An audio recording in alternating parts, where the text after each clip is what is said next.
Hello and welcome back to Let's Play Wrath of the Righteous with me, Bring It On. So last episode I forgot to give my hand-me-downs to Nenio. A little boost to our armor class, and Bismuth took off his equipment once again.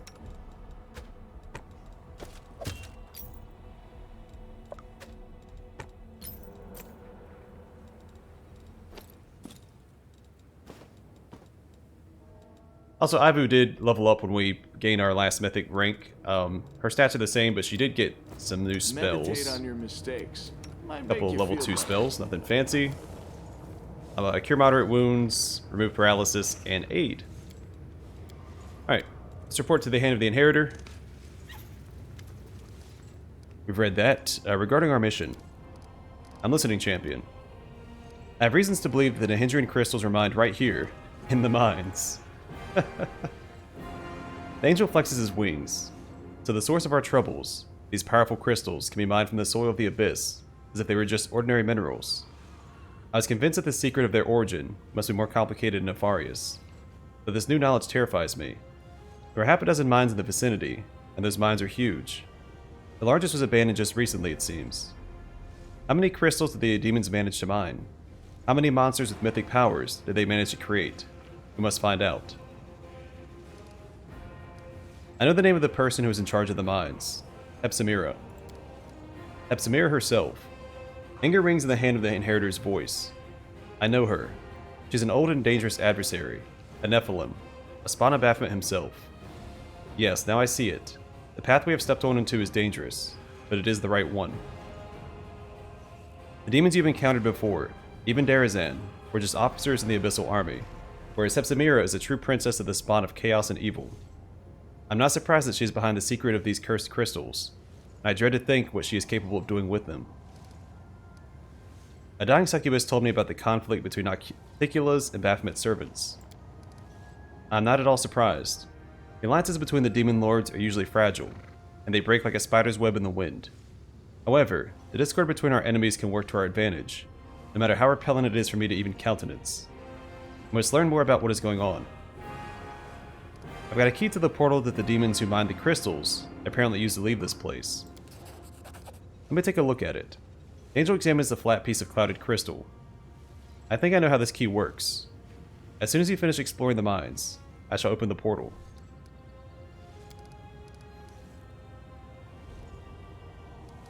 I've learned everything I wanted to know in this place.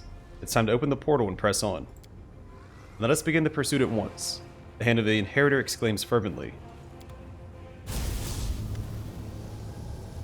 The portal begins to glow brightly, and the Hand of the Inheritor gestures forward, his hand clenched in a fist. Onward, wherever this road may lead us. After approaching the portal, the angel freezes. Heaven above, just look at that. I see the pattern of sky-piercing spires, a steep dome set against the midnight sky. This is Illusionaira, the damned city of Nocticula. That's where our enemies were heading. You think you're quick, eh? Well, I am quicker.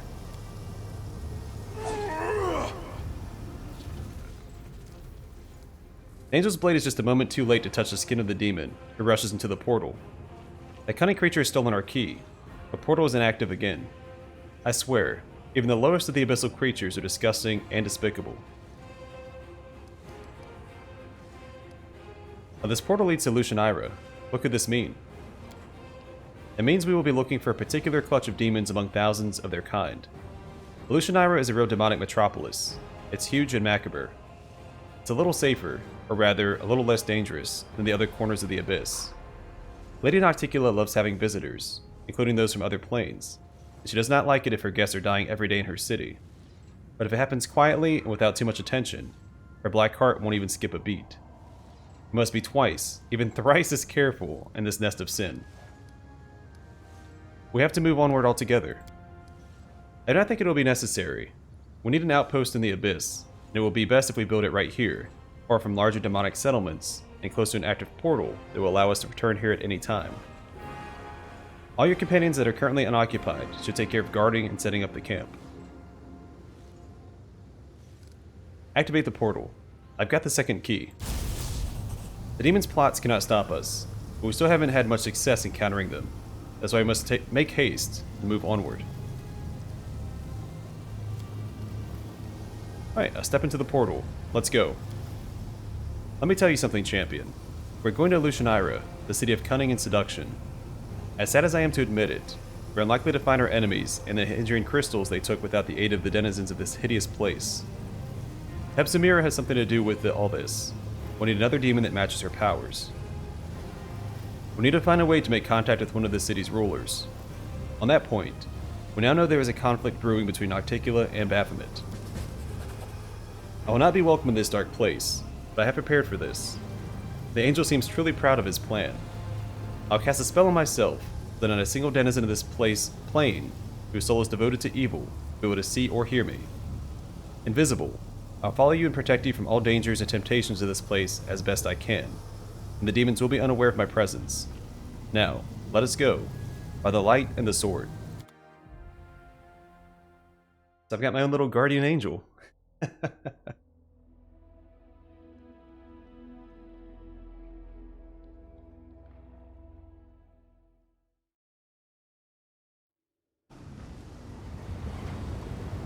I never did get to try that last option on that other portal that we saw. Well, I guess we can go back. Let's do that real fast.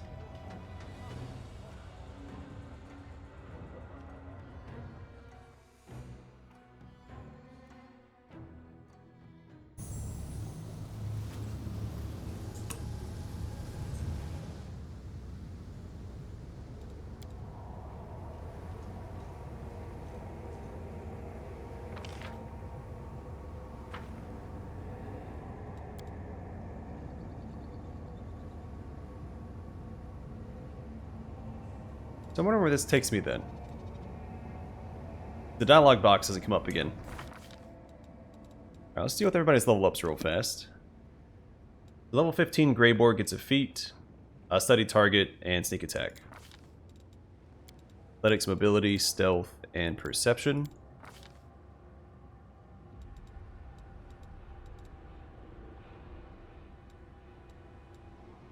We'll give him cleave, I think.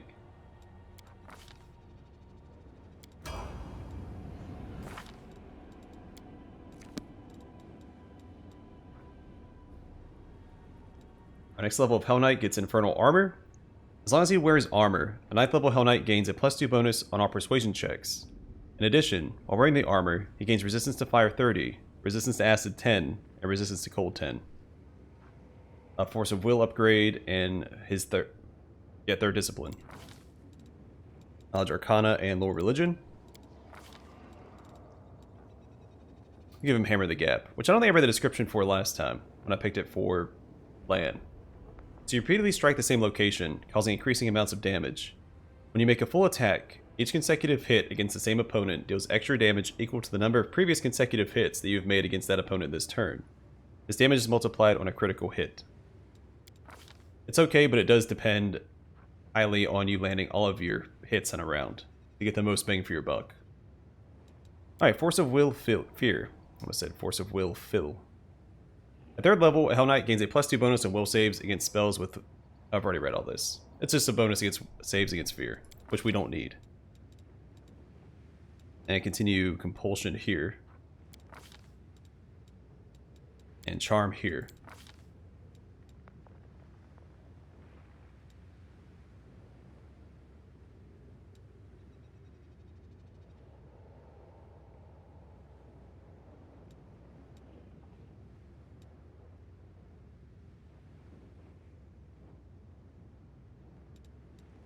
We'll do Onslaught. Well, he doesn't need Strength, so let's do Rack instead. This is a strength-based build. I think Onslaught would be fantastic.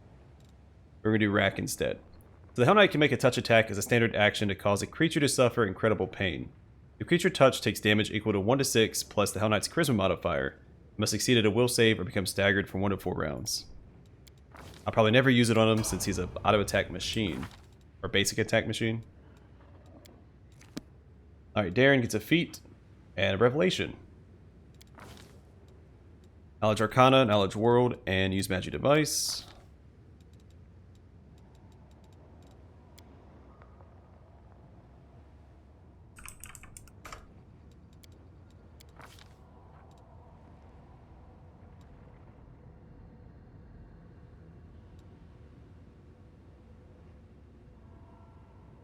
I'm gonna do Spirit Boost. Since he channels a lot, not every ally is gonna need healing. So whenever your healing spell will heal a target up to its maximum hit points, any excess points persist for 1 round per level as temporary hit points, up to a maximum number of temporary hit points equal to your Oracle level. You just keep stacking health. For a round, anyway. And then here...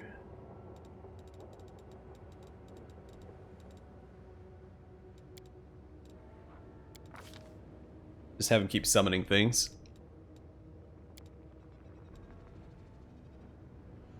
And there's probably better stuff, but I like making him a summoner and a healer.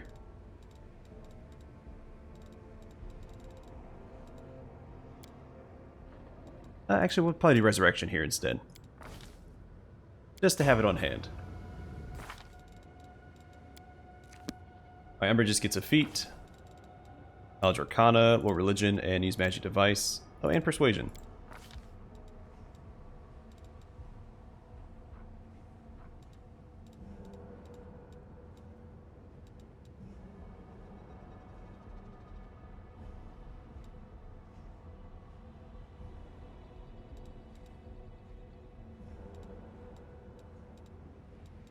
Improved Initiative would be good for her.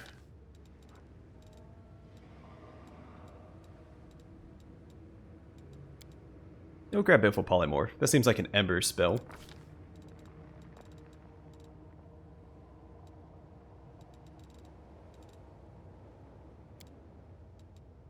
Some more healing for her, and let's see. Powered Blind would be fun. Not that I'm going to use it, but... seems a very Ember spell once again. Alright, so Woljif gets a feat, Sneak Attack, and Danger Sense. Mobility, Trickery, Stealth, Perception, and use Magic Device. Greater 2 weapon fighting, get a 3rd attack with the offhand weapon, albeit at a -10 penalty.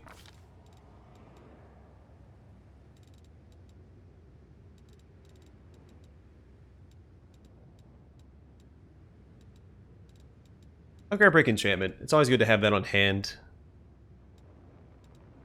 Along with Remove Curse.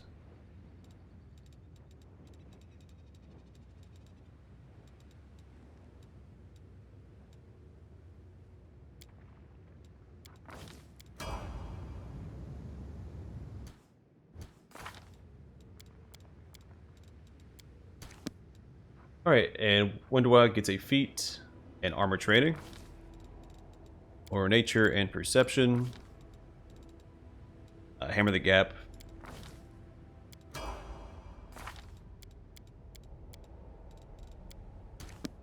Melee gets a feat. Trickery and Perception.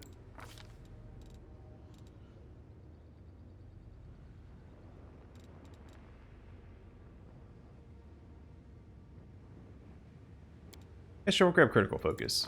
Why not? Alright, Mythic levels for Grey Boar.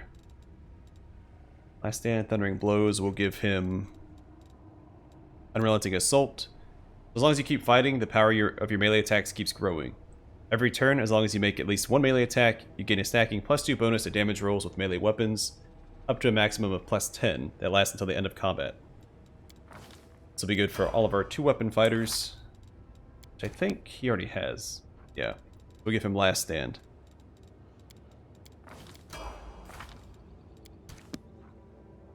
Darren will get Enduring Spells,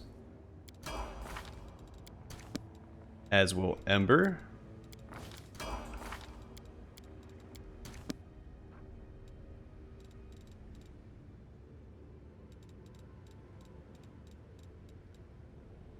Relenting Assault for Woljif as well. Then he'll probably get Abundant Casting, or Improved Abundant Casting, or Greater Abundant Casting? What does he call it?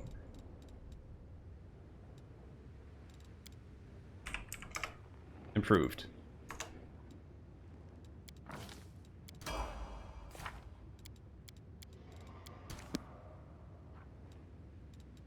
Wonder why I can get...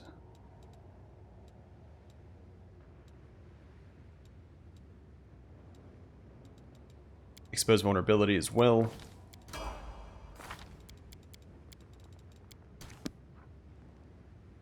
Melia needs Last Stand. No, she has last stand.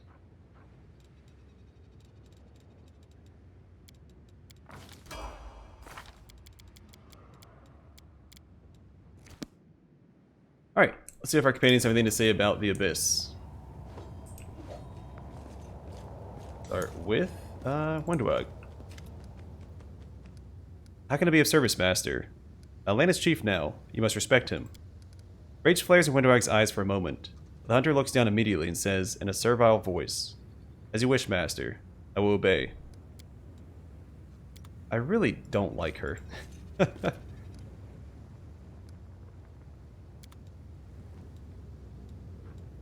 get rid of all of these.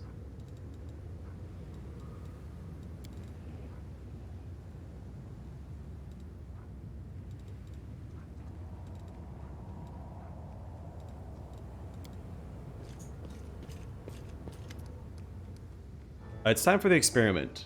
Hope these words inspire as much enthusiasm in you as they do in me. What's this experiment about?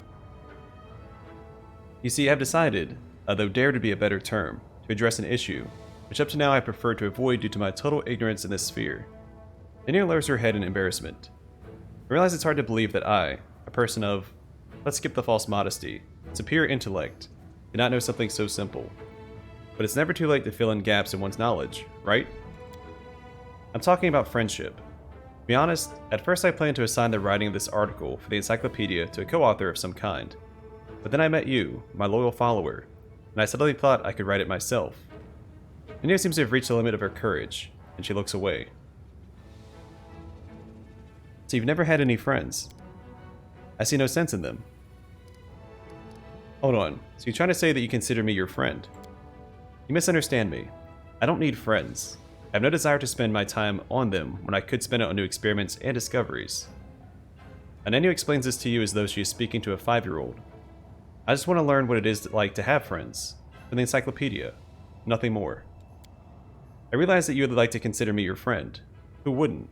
I'm a scientific luminary, after all. So I do apologize for disappointing you. Well, if it needs to be done, we'll do it. Let's get started. I'm glad you've agreed. Many would have considered my request too personal and refused. It's good that you're above such squeamish sentiment. Here, I've made a list. I base it on my observations of individuals around me, and on my personal knowledge of the topic, which I have to admit is far from comprehensive. As she hands you a crumpled piece of paper, study it well. We'll start as soon as you're ready. Do we have to follow this list? Nania looks at you with disapproval. You're trying to say that I made it for nothing. I developed a perfect methodology that involves all the mechanisms of friendship between two individuals. But by all means, sure, let's just abandon the list. I read the list. Point number 1. Friends smile at each other. You raise your eyes to Nenio, who's already fixed a malevolent grin on her face, the kind that would make you soil yourself if you saw it in the dark of night. Respond with a brief smile. Keeping the natural grin on her face, Nenio hisses through her clenched teeth. You call that a smile? Come on, try again. Give her a wide smile. Your eyes bore into Nenio's. She stares right back she stares right back as you both grin as widely as possible. A minute passes in tense silence. Arg. She massages her cheeks with her hands. I never imagined being a friend was such an exhausting business. So, what's next on the list? I read the list. Point number 2. Friends gossip about their other friends.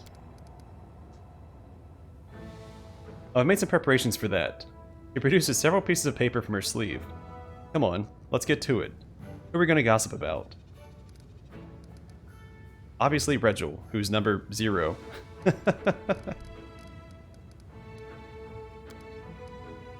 Excellent choice. So what do you think of him?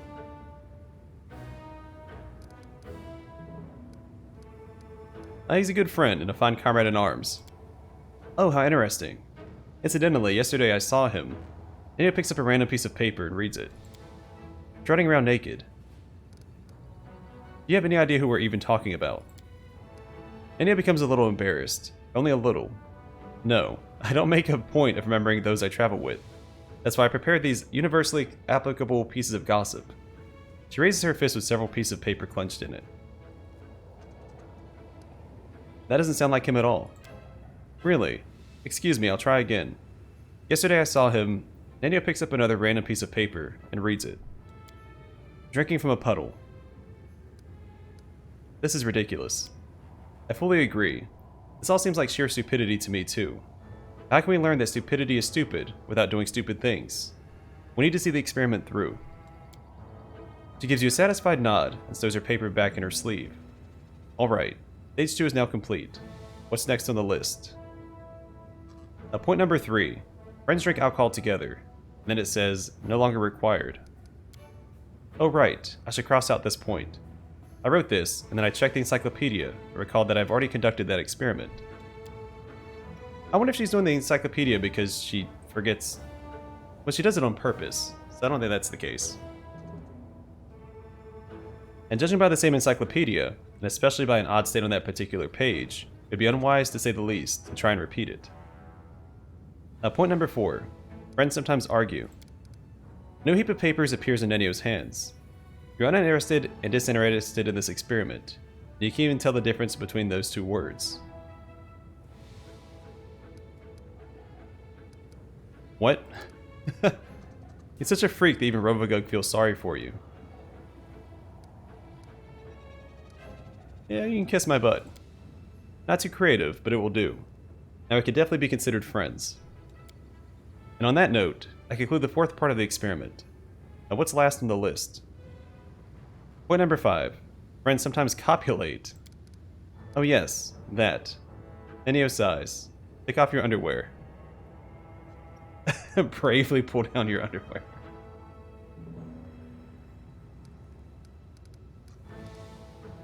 Not all friends have to do that. Is that true? Are you sure? What an unexpected and interesting piece of information. I must confess I wasn't so thrilled about this whole copulation idea from the start. It's so nice that science does not demand this sacrifice of me today. This thoroughly awkward experiment is finally concluded.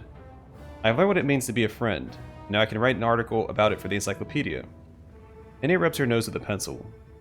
I am happy that it's over. I am once again convinced that friendship is the most foolish of all occupations.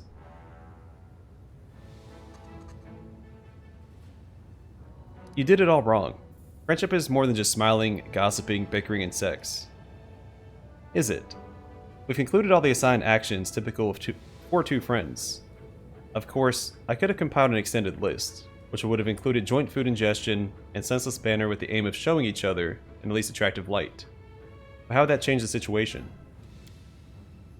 Do you know what I will write in the encyclopedia? Friendship is a set of primitive rituals intended to help individuals forget about their loneliness. However, I have no interest in that. I see my loneliness as a sign of my uniqueness. The one who leads the way is always alone. Now I have time to answer your questions. Come on, ask away.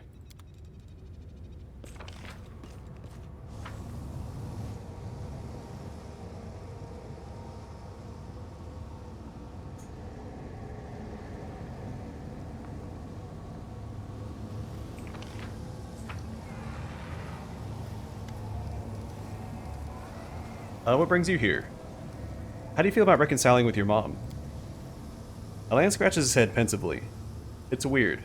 I think I feel happy about it. I also feel like the rug's been pulled out from under me. You know, I never even admitted to myself that I was angry at her. I didn't let myself even consider it. I took all my anger out on myself, on the demons, and still, it was like carrying around a huge boulder. Now that the weight is gone, I don't know how to live without it. Turned back to Neurosian, but she gave me her address. It's strange to think I can write to her, tell her what's on my mind, ask her for advice, or ask for her advice. I was used to her not being around, the idea that she was gone forever. Now I have to get used to her being in my life. Lan smiles. Thank you, Don Quixote, for not letting me off the hook. I was mad, but I've sooner run into the wound and hugged a demon than gone to see her. But it turned out you were right. Thank you. I don't know what the situation is with your parents, but if you get the chance to hug your mom, do it. Did you come with me so you could see the surface again? Initially, I blamed the demons for everything my family had been through. I wanted to come up to the surface to seek revenge. But since meeting my mom and becoming chief of our tribe, so many things have changed for me. I'm on the surface to drive the demons out of Galarian, because there will only be more misery in this world as long as they're here. The past is in the past. I can't change what happened to my family and my people. We just have to live with the consequences. We can still change the future. Do you still want revenge on the demons for your family's suffering? Or has something changed? You know, I guess something has changed. I really wanted to make the demons pay for everything.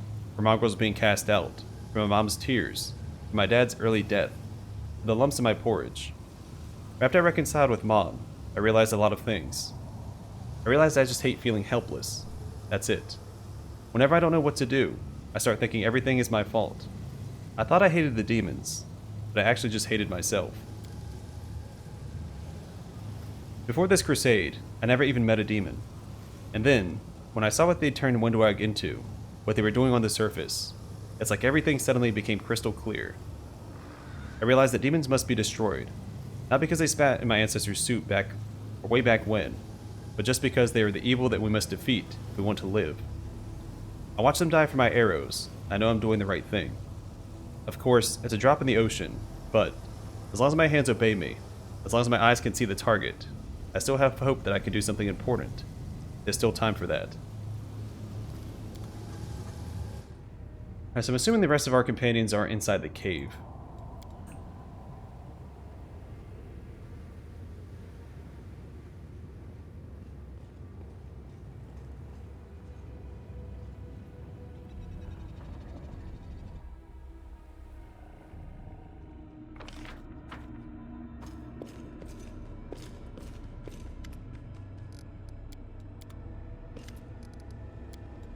Oh yeah, let's check his inventory.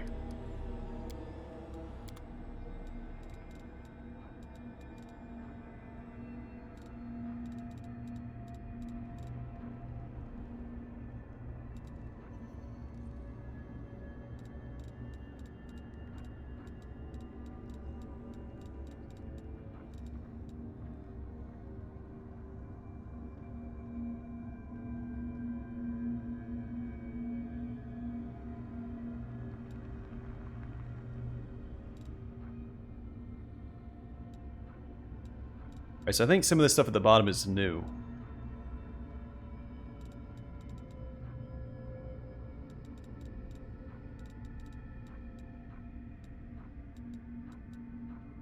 Yeah, this is all like +4 gear. I don't remember reading it. So, Unceasing Slaughter. This belt grants its wearer a +4 enhancement bonus to Dexterity and Constitution. Whenever the wearer of this belt lands a killing blow, they gain a +2 bonus to Dexterity and Constitution scores for 3 rounds. That's really good. Bracers of Balance. The wearer of these bracers gets a +5 bonus to CMD and a +5 bonus to CMB. The wearer was knocked prone. The wearer makes a Fortitude saving throw. On a successful save, the wearer is no longer prone.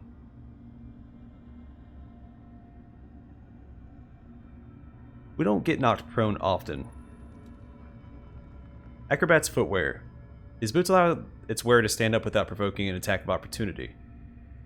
Again, we don't get knocked prone very often, though if these are both available now, I'm wondering if that's going to become a problem here shortly. And boots are uncommon anyway. I'm sure we have plenty of companions who don't have boots on. Master Fencer's Sword. See if there's any flavor text. Okay. This +4 anarchic dueling sword allows its wielder to add half their rank and mobility skill as bonus damage as a bonus to damage rolls on critical hits and attacks of opportunity. So almost as good as those boots we found last episode, but as we rely on critical hits or attacks of opportunity. Would actually pair very well with a Cavalier, as Cavaliers get the free attack of opportunity if another ally lands a crit. Well, specifically the Order of the Cockatrice. And since you want to pump up your mobility for a Cavalier anyway for mounted combat, I could see this, like, building for this weapon in particular is not a bad idea. Though you don't fight a lot of lawful creatures, so that's the one detriment to this weapon. Alright, Trailblazer's Armor. This +4 leather armor grants its wearer a +10 competence bonus on perception checks and a +3 bonus to maximum dexterity. might give that to Rushalai. I don't remember what she currently has equipped. A Tribal Scout's Hide. This +5 hide armor grants the wearer a +10 competence bonus to stealth. While in stealth or invisible, all successful attacks deal additional 6 force damage.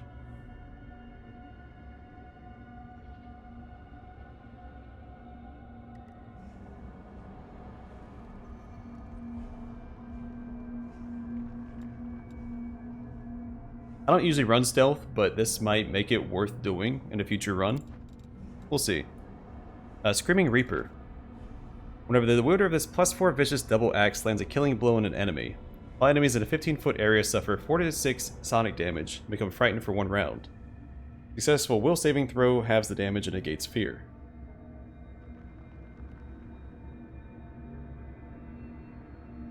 What does Vicious do? When a vicious weapon strikes an opponent, it creates a flash of disruptive energy that resonates between the opponent and the wielder. This energy deals an extra 2 to 6 points of damage to the opponent and 1 to 6 points of damage to the wielder. This would have been really good for my Barbarian I played through Kingmaker.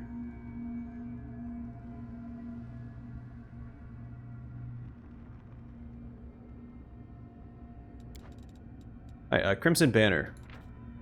While this item is active, all critical hits made by you or against you are automatically confirmed.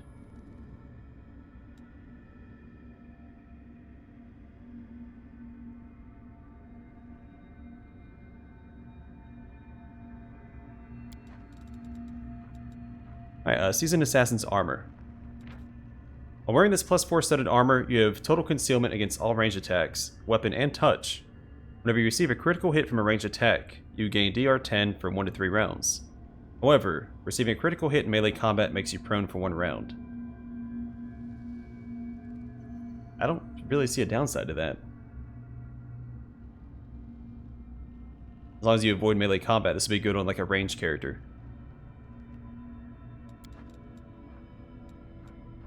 Haramaki of Divine Guidance. This +4 Haramaki grants its wearer a +4 sacred bonus on all saving throws. Can't go wrong with that. Alright, so I think, what does Rushalai currently have equipped?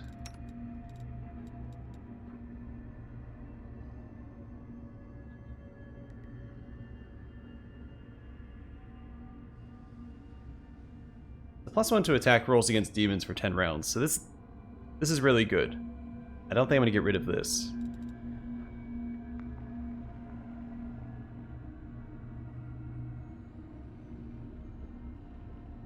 We're not really failing perception checks anyway.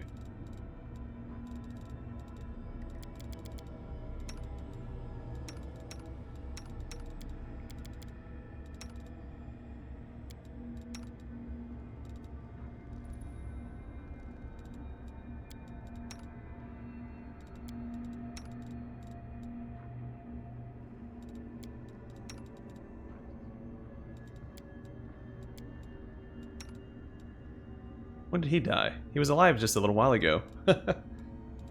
Alright, so the boots, I think I'll just buy them just because boots are not, well, no, maybe not.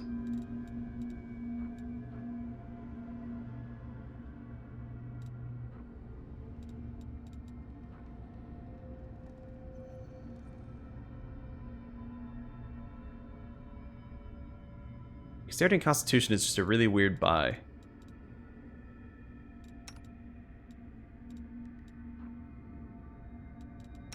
I don't want to lose the strength bonus. Well, I guess she doesn't need that as much, but yeah, I don't want to lose strength on my ranged characters because they depend on that for their damage. Might be okay on him. Dexterity and Constitution. It might be better on an animal companion, honestly. Actually,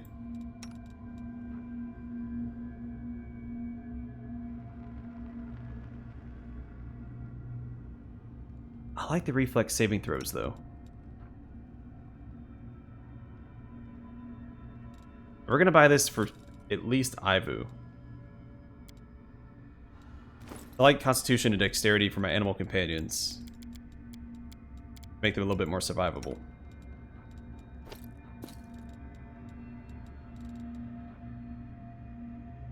I'll just sell the belt that we had. Well, I can give it to somebody. Greyboar, what do you have? Anybody missing a belt? Probably not. But she could use an upgrade.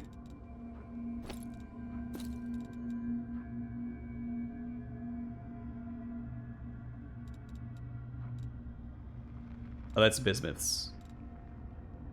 Alright. I'm not going to sell anything to... Well, yeah, let's go ahead and just clear out our inventory. I'm thinking about it. Have to be careful not to sell anything of bismuths. That...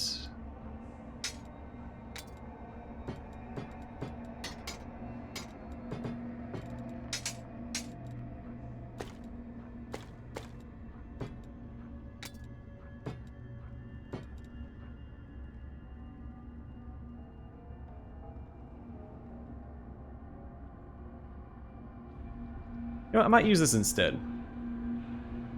Because the glaive that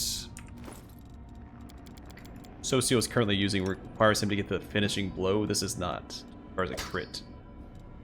Now, I'm not going to get rid of this because I think it's really cool, so we'll just throw that on his back for now. Alright, let's see, we get rid of all of this.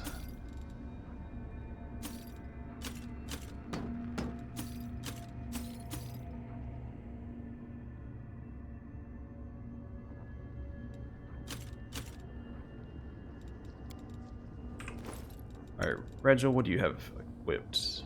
We can do better. Congratulations. And this we'll give to somebody that uses stealth. Actually, this would be good on... Can't wear it. There we go. Something like that.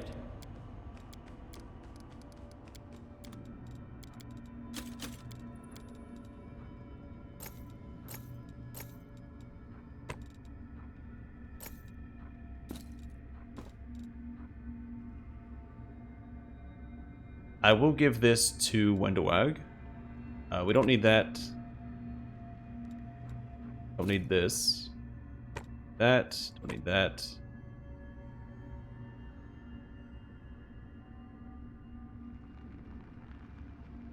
Not going to use that. Alright. I think we finally have everything else situated. It's been a while since we'd managed our companion stuff. This one I might sell. Don't need the Ravager of Dread either.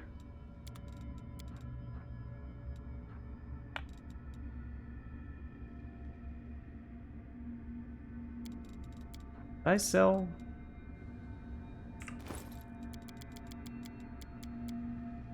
Oh, Bismuth isn't even out here. Follow my lead. Alright, let's go see if our other companions have anything to say, and then we'll probably wrap it up. We go to Elutionira in the next one. Oh. Darren looks rather distracted. He's staring into space as though he's listening to something deep inside himself. Finally, he notices you. His lips quirk into a nervous smile. So many people have cursed me and told me I'll end up in the abyss when I die. I suppose I've rather deftly subverted their expectations by going here while I'm still alive. You don't like it here, do you? Can you see that I'm afraid? More afraid than I've ever been in my entire life? Darren asks in a grim voice. And believe me, I'm no stranger to paralyzing fear. We're in the most atrocious and macabre place imaginable. Moreover, we're practically surrounded by demons. Curse them all. Vile, rotten creatures who can experience something approaching joy only when torturing mortals. You can't even imagine how glad I am to find myself in their domain. I treat this as another adventure. In my world, an adventure is getting totally smashed with a couple of apprentice mages who've just got the hang of basic teleportation spells, and waking up several thousand miles away next to someone you've never clapped eyes on before. Someone who might turn out to be a Varisian saber swallower or a dragon in human form. But this, well, fine. Find me at least one beautiful saber swallower around here, and I shall magnanimously agree to call it an adventure. Darren smiles again, either recalling something good from his past or enjoying his own joke.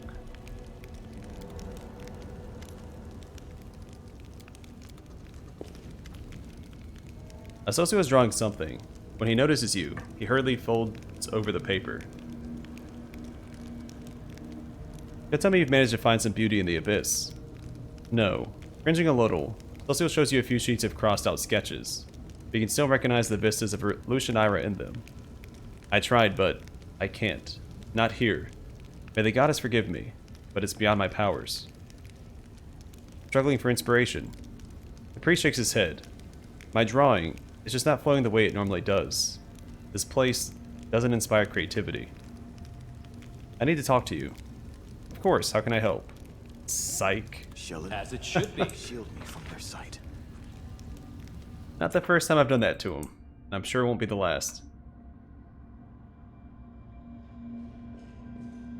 Alright, so it did spend a little longer in Woljif's store than I would have liked, but I think it's important to explore all the unique items in a game, because that's part of the fun. I do wish they all had flavor text, but I'm really zoomed out, aren't I?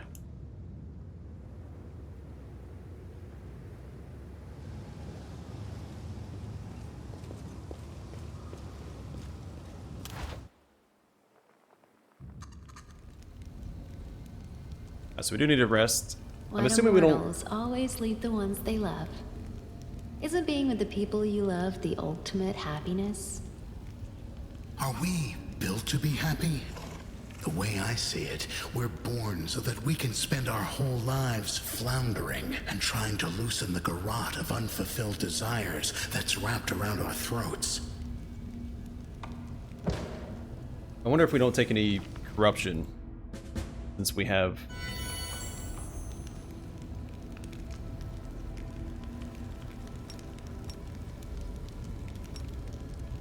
what's his face next to us? The Hand of the Inheritor. How do I get out of here? Alright, so we do have a quest in camp, so good. Glad I rested. We'll see what's going on with that in the next episode, and then we might proceed into Lucianira. But for now, I'm going to call the episode here. Gone on long enough, and we'll take care of that next time. Thanks for watching. I will see you guys in the next one.